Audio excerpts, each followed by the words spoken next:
दोस्तों एक बार फिर से अपने YouTube चैनल कृष्णा क्लासेज में आपका बहुत बहुत स्वागत है। आज हम जैसे कि हिंदी पर चर्चा कर रहे थे और लगातार टॉपिकों पर हिंदी पर चर्चा कर रहे हैं और उसी क्रम में आगे बढ़ते हुए आज हिंदी का नया टॉपिक संज्ञा, इंग्लिश में जैसे नाउन कहते हैं, संज्ञा पर चर्चा करेंगे और बहुत ही सरल तरीके से मैं आपको संज्ञा को समझाने की कोशिश करूँगा। ठीक है दोस्तों, तो देरी न करते हुए संज्ञा को स्टार्ट करते हैं। देखिए संज्ञा, जिसे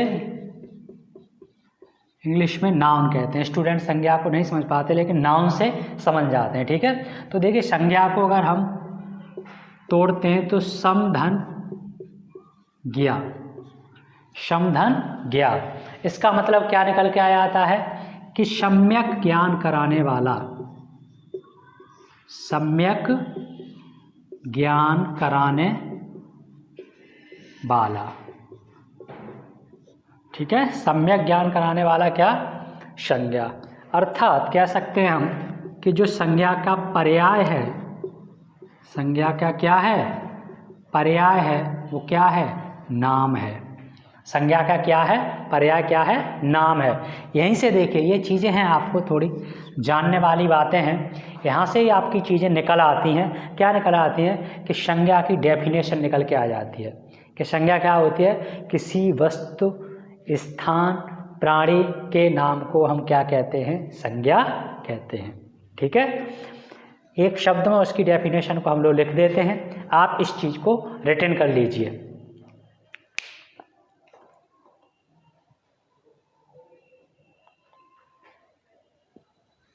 ठीक है दोस्तों, हटाएं।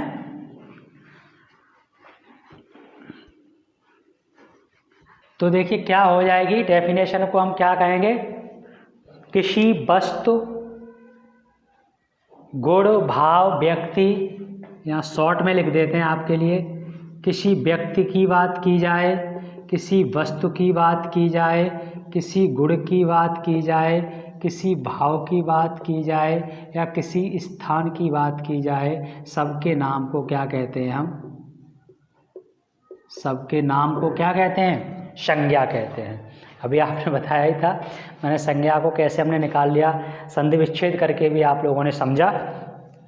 तो क्या कहते हैं, संज्ञा समझ में आ गई। परिभाषा, परिभाषा नहीं पूछता है, क्या पूछेगा, वो आपसे पूछेगा कि शब्द देगा कि इसमें कौन सी संज्ञा है। तो हम अगले जो चर्चा करते हैं वो बात करते हैं संज्ञा के भेद। किस पर चर्चा करते हैं, संज्ञा के भेद, यानी संज्ञा के प्रकार कितने होते हैं। तो आपको देखिए प्रत्येक, मुख्यतः अगर हम बात करें तो संज्ञा के 3 भेद होते हैं, व्यक्तिवाचक, जातिवाचक और भाववाचक। लेकिन अगर सामान्यतः बात करते हैं तो 5 भेद हो जाते हैं। हम सामान्यतः वाले सभी 5 भेदों की बात करेंगे। तो पहला क्या बताएंगे आप, व्यक्तिवाचक, बड़े अच्छे से समझेंगे। ठीक है, दूसरा हुआ हमारा जातिवाचक, तीसरा हुआ हमारा द्रव्यवाचक और चौथा हुआ समूहवाचक। ठीक है, ये हमारे क्या हैं, संज्ञा के भेद हैं। अगर जो मुख्यतः 3 होते हैं वो आपके जातिवाचक में, और एक और रह गया हमारा, इन्हें के लास्ट में पहुंचा देते हैं। देखिए थोड़ा अभी भाववाचक बीच में ले लेते हैं। कौन सा बचा हमारा, भाववाचक, और उसके बाद आप एक द्रव्यवाचक या समूहवाचक। यानी मैं आपको क्या बताना चाह रहा था कि ये जो 2 पार्ट हैं वो जातिवाचक का ही हिस्सा बन जाते हैं। इस वजह से 3 प्रकार की संज्ञाएं बताई जाती हैं। ठीक है, तो ये संज्ञा आपकी हैं। अब देखिए कैसे हम एक एक को बहुत ही अच्छी तरीके से, सरल तरीके से, विद एग्जाम्पल के साथ समझते हैं। ठीक है, परिभाषाएं आप मैं बोल दूंगा, आप चाहे लिखना चाहो लिख लें, रिटन कर लें, या उसकी शॉर्ट बातें मैं यहाँ समझाऊंगा और बिल्कुल अलग अंदाज में आपको ये बताऊंगा कि आप कैसे किसी भी शब्द में पहचान सकते हो कि संज्ञा कौन सी है। ठीक है, देखिए बात आती है व्यक्तिवाचक। कौन सी संज्ञा आ रही है, व्यक्तिवाचक। तो व्यक्तिवाचक की परिभाषा क्या हो जाती है, जो किसी व्यक्ति, वस्तु या स्थान का बोध कराए। ये तो हमारी किताबी भाषा है। क्या? किसी व्यक्ति, वस्तु या स्थान का बोध कराए, जिसका नाम दे, वो हमारी व्यक्तिवाचक संज्ञा कहलाती है। ठीक है, वीडियो को आप पूरी देखेंगे, सही से देखेंगे कंप्लीट, तब आपको पूरी बात समझ में आएगी। आपने थोड़ा समझा, छोड़ दिया, क्योंकि सार होता है वीडियो के अंत में किसी चीज़ का। ठीक है, तो इस चीज़ को आप देख पा रहे हैं। तो व्यक्ति, वस्तु, स्थान इनका है। अब आपको ऐसे आप नहीं कंफर्म कर पा रहे कि कौन सी क्या है, तो आपको ट्रिक क्या है कि इसमें सबसे पहले एक बात ये जान लीजिए कि इसमें सदैव वही नाम आएंगे जिनका बहुवचन नहीं बनेगा। नोट कर लीजिए इस बात को। क्या? कि व्यक्तिवाचक संज्ञाएं सदैव कैसी होती हैं? एक वचन होती हैं। एक वचन। ये मेरे मित्रों को बात समझ में नहीं आई होगी। एक वचन का क्या लिख दिया? ऐसे, जैसे मैंने कहा गंगा, तो गंगाएं कहेंगे आप? नहीं कहेंगे ना, तो गंगा तो एक है। हिमालय, हिमालय कहेंगे, क्योंकि हिमालय स्वयं में अपना।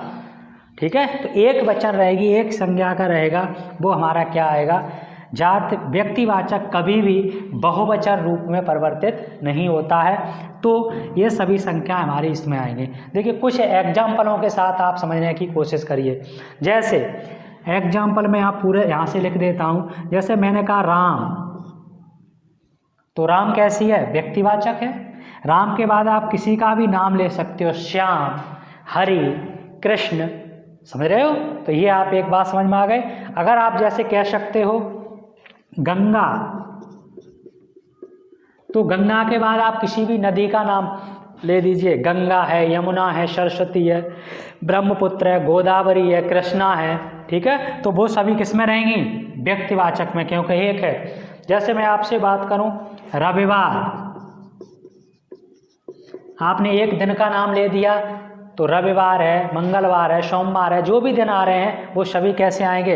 व्यक्तिवाचक संज्ञा। इनका बहुवचन भी आप बना के देखिए, बहुवचन नहीं बनेगा। ऐसे में अगर आपकी बात करूं दिशाओं की, आपने कहा पूरब, तो पूरब है, पश्चिम है, उत्तर है, दक्षिण है, ये सभी क्या है? इनके बहुवचन है, स्वयं में अपना ये स्थायित्व रखते हैं। तो इस वजह से ये कैसे हैं? व्यक्तिवाचक संख्या है। मैं और एग्जाम्पलों की बात करूं, जैसे आपने जनवरी में एक शब्द क्यों लिख रहा हूं यहाँ पर? एक शब्द इस वजह से लिख रहा हूं क्यों आगे के शब्द आप समझ सकते हो ना। जनवरी कह दिया तो फरवरी, मार्च, अप्रैल, मई, जून, जुलाई, आप ये सब इसी में पहुंच जाएंगे। ठीक है, तो जनवरी आ गई। इसी तरह से अगर मैं आगे की बात करूं, तो जैसे आप देश का नाम ले दो, हम भारत का ही नाम ले देते हैं, भारत, तो किसी भी देश का नाम ले दे, भारत, चीन, रूस, अमेरिका, पाकिस्तान, ठीक है, ये सब आपके आ जाएंगे।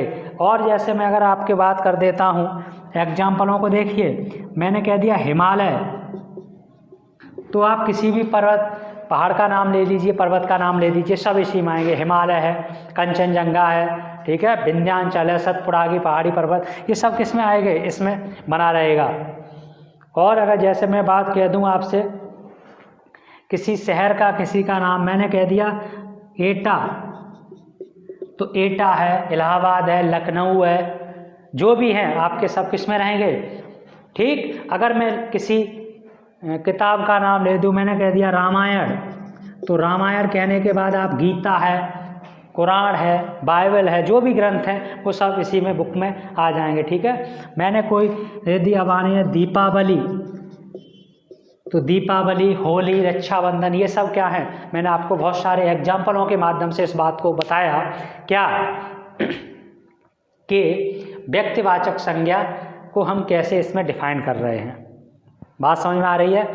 यानी और एक और शॉर्ट ट्रिक जो मेरी बनाई हुई है उसको भी आप समझ लीजिए। व्यक्तिवाचक संज्ञा वही संज्ञा होगी जिसमें किसी का नाम लेने से दूसरे व्यक्ति उसी को नाम ले रहे हैं तो कोई आपत्ति ना हो।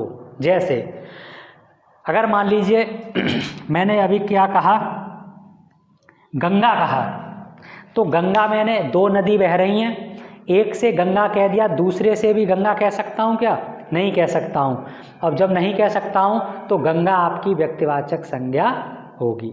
अगर दोनों को कह सकते थे तो वो आपकी जातवाचक में पहुंच जाएगी। ये सबसे शानदार ट्रिक है, आप समझ लो इस बात के लिए। दोबारा वीडियो को रिवर्स करके देख के सुन लो इस बात को।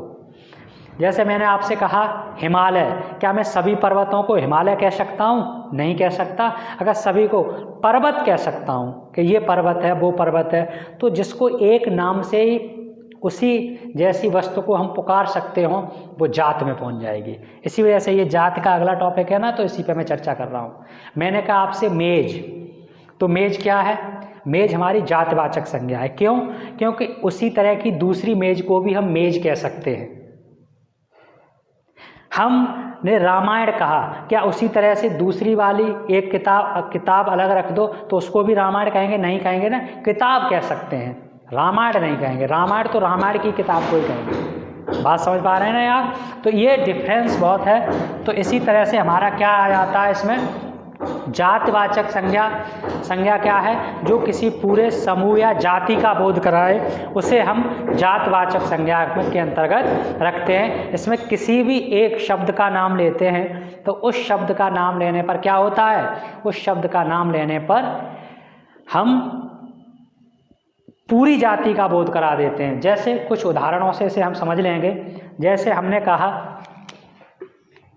कहा मनुष्य, तो मनुष्य से एक मनुष्य जैसे सब मनुष्य। हमने कहा लड़का, हमने कहा मेज, समझ रहे हो? हम विभिन्न प्रकार के नाम ले रहे हैं, उनसे क्या मतलब है कि आपके वही नाम निकल के चलते आ रहे हैं, ठीक है, जैसा वो है।